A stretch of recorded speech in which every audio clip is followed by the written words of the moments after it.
On today's show, everyone is hungry to talk about how The Hunger Games is earning millions at the box office, but should we really be looking at what the books say about protest movements? We'll chat with a writer who connects themes in The Hunger Games to Occupy Wall Street. Spring is here, and Occupy Wall Street supporters are training for a new season of protests. We'll show you that video. And why are veterans pledging to serve as human barriers between occupiers and police officers at demonstrations? I'm Jared Jacquet Mayer. We bring you stories each week from the front lines of the Occupy Wall Street movement and give the microphone to you, the 99%. You're watching Occupy the Media.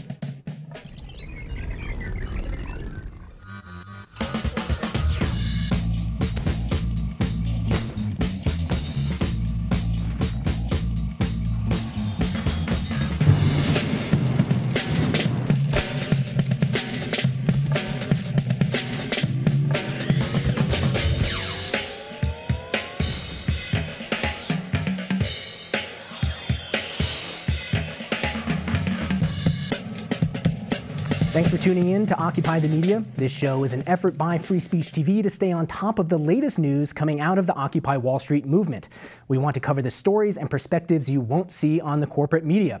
So join the conversation. Call us toll-free at 877-575-FSTV. We want to hear about the issues that are important to you. Jobs, income inequality, corporate profits, healthcare, or what are the questions you have about where the Occupy movement has been and where it's going? 877-575-FSTV. The lines are open. We have a great show today, so let's get started with the latest headlines. It's time to focus more on environmental protection. That's the message that activists hope to send to officials at the Environmental Protection Agency.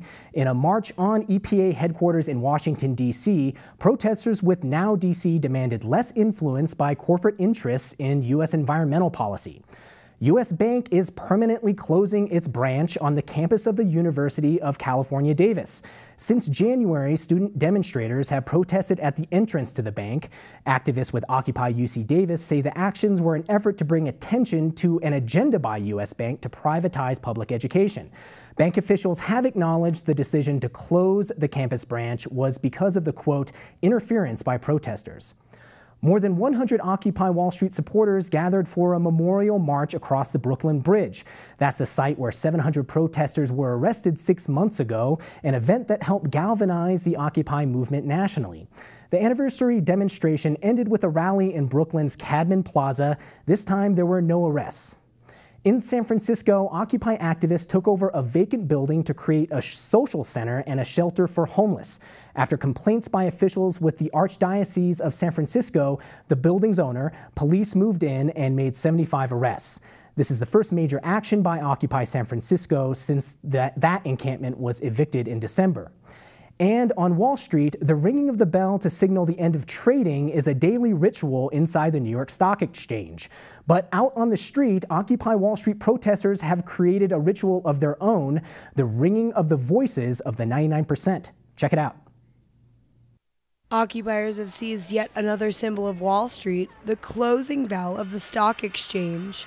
Encroaching to the very doorstep of the wealthy, about 100 demonstrators enlisted the help of the People's Gong on Friday. Protesters say the action is intended to ring in their message of people over profit. Closing bell of the stock exchange symbolizes the prioritization of economics over politics in our society, the fact that our politicians are more beholden to these institutions than to the people they're supposed to represent. For weeks, demonstrators have made the march to the stock exchange a Friday action, and they say the march will continue every Friday until the national general strike on May 1st. Occupiers have been drawing attention to cracks in the financial system and calling sympathizers to action for 6 months. One of the most successful campaigns is the moving of money out of major banking institutions. The town of Brockton, Massachusetts recently pulled its money from Bank of America, and places like Austin, Texas, and Boston are working on doing the same. With the warmer weather and growing support, Occupy is gearing up for a big impact in the spring. For Occupy the Media, this is Caroline Briggs. That wraps up the latest headlines from the Occupy front. So now let's take a minute to dig into the latest action from the Occupy movement. Sitting here in our studio today is Marcy Miranda, Free Speech TV's news producer, and Don Rojas, FSTV executive director. The Occupy movement has had some big wins in getting towns to move their money out of big banks.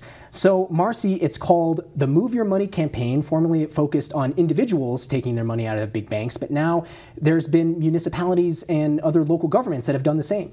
Yeah, they've done it, and they continue, intending to do so in other places. I think the really interesting twist to this is the fact that now we're looking at a whole lot more money instead of just looking at one individual's checking or savings account. It's the money that a town uses in its everyday. So what type of cities are we talking about here? Well, like Carolyn said in the package, Brockton, Massachusetts has already done that, and you've got places like Boston and Austin, Texas that are considering doing the same thing. So these are some pretty big cities, in the case of Boston and Austin, that want to move their money. And so Brockton, Massachusetts, they said formerly we do all of our banking with a large Wall Street institution, but now we're going to move all the banking that we do, the payrolls. I mean, that's a lot of money that moves through that, Don. Indeed. You're talking about tens, probably hundreds of millions of dollars. The scope of it is enormous. And it can have a very negative impact on the big Wall Street banks, and conversely, a very positive impact on the community-based credit unions and banks that tend to invest at a higher degree in local community development, economic development projects at the local level. So it could be a boon for the credit union movement.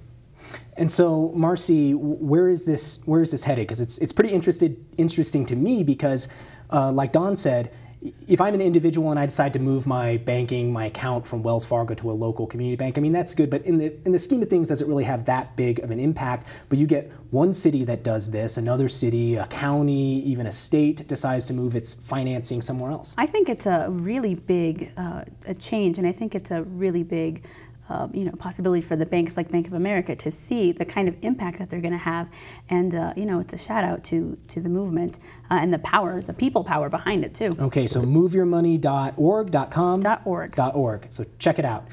People from all walks of life are part of the Occupy Wall Street movement. Even veterans who have already put their lives on the line to protect America are now protecting Occupy protesters from altercations with police. So, Marcy, it's called the Veterans Peace Team. What is it? Yeah, it's a small group that are members of Veterans for Peace, which is a larger national organization, and they've basically gone out and said that they are in support of the Occupy movement so much that they are willing to put themselves at the front lines of the altercations that occur between police. So we're talking when there's protests that kind of get out of hand and you've got police coming in and using excessive force. These folks, these veterans, are saying, we're going to be there to protect the occupiers and we're going to take those first hits. So at these standoffs that you often see at a lot of protests, when you have the lines of the police and the lines of the protesters, these guys will be, and women, veterans too, will be putting themselves in between that. And so you actually spoke with Mike Ferner. He's a Vietnam-era Navy medic and executive director for Veterans for Peace. So let's check out that video.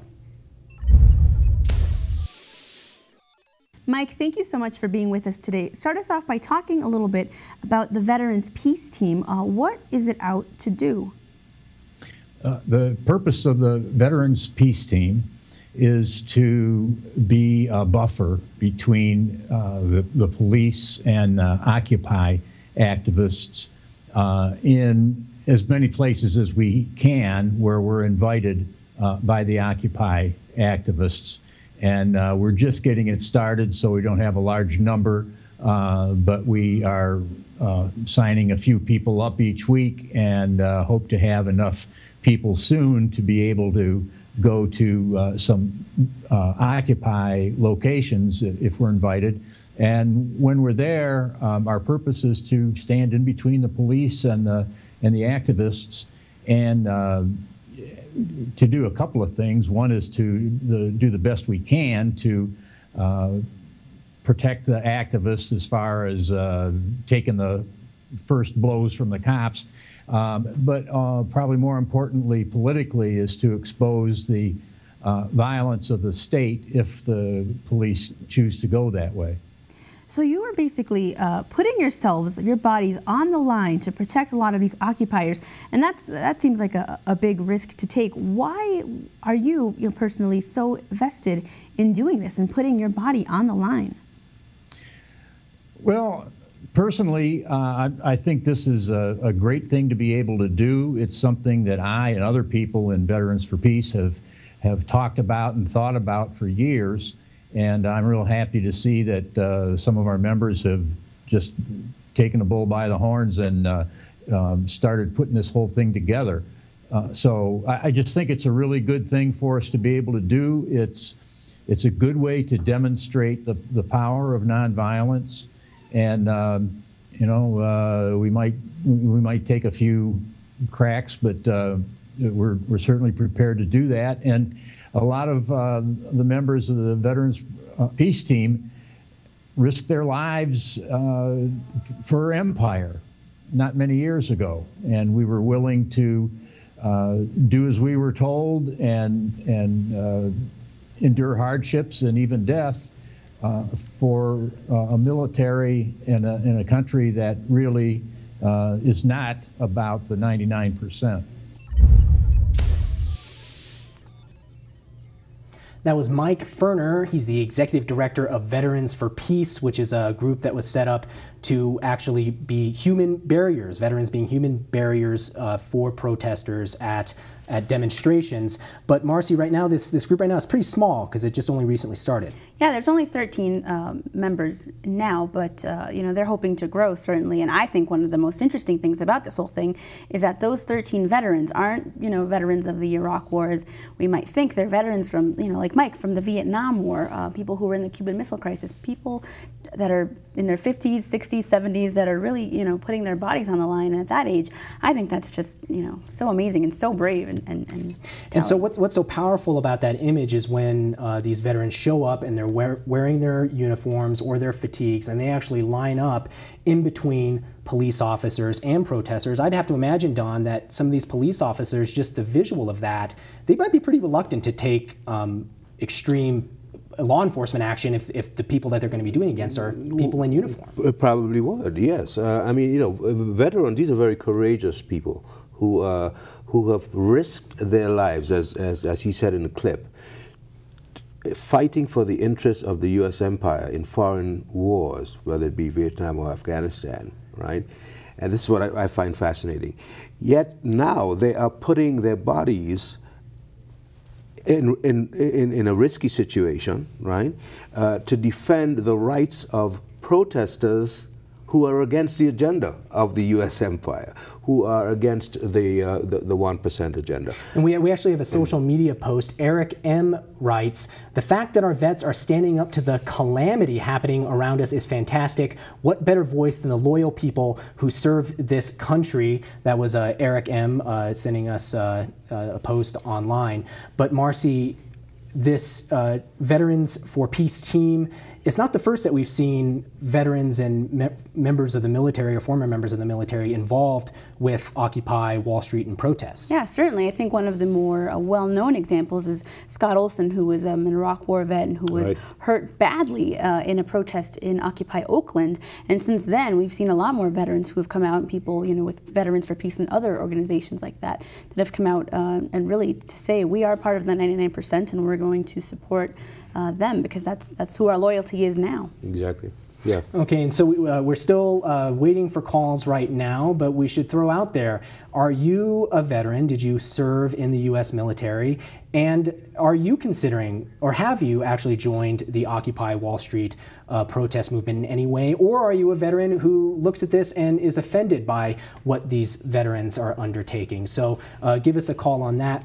And so Marcy, real quickly, this is something that could gain steam here in the next month, Veterans for Peace Team? Yeah, the Veterans Peace Team, I certainly think it could. Like I said, it seems like there's a lot of veterans that I've spoken to who say that, you know, they're very interested in it, and I think this is so innovative and so unique, and they have been so brave abroad that I'm certain that they would be just as brave here stateside. Okay, so we're going to take a quick break. When we come back, we'll talk about the right-wing organization behind the law that's prevented the arrest of Trayvon Martin's killer. But first, we want to hear from our friends on social media. We want to know what you think about former military members taking a stand in the Occupy movement. Stay with us.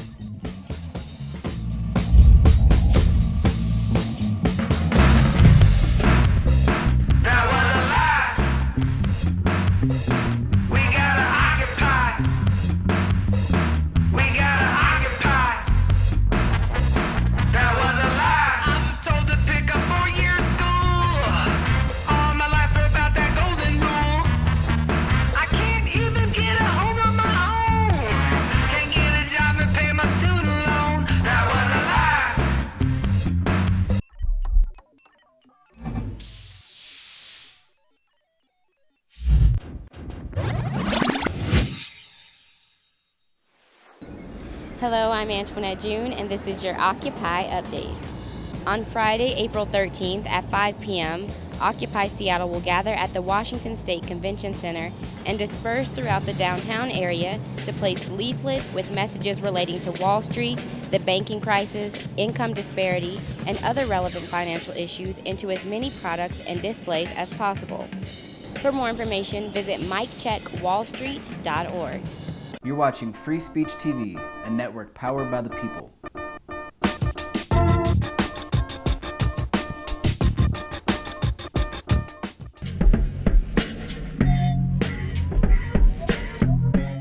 Former Florida Senator Darrell Payden, the man who introduced Florida's Shoot First law that's at the center of this tragedy, told CBS News that even he thought Zimmerman should be arrested for shooting Martin. Payden said that the law does not protect Neighborhood Watch members who feel like they have the authority to pursue and confront people. As one witness said last night on CNN, police didn't suspect Zimmerman of any wrongdoing at all at the scene of the crime. What was your impression of the police's attitude toward this? Did you They form were an siding with impression? him. With Zimmerman? Oh, yeah. What makes you say that? I guess just their nonchalant attitude because he's in. Since this Koch brothers ALEC-endorsed NRA-inspired law was signed by Jeb Bush, the justifiable homicide rate in Florida has more than tripled.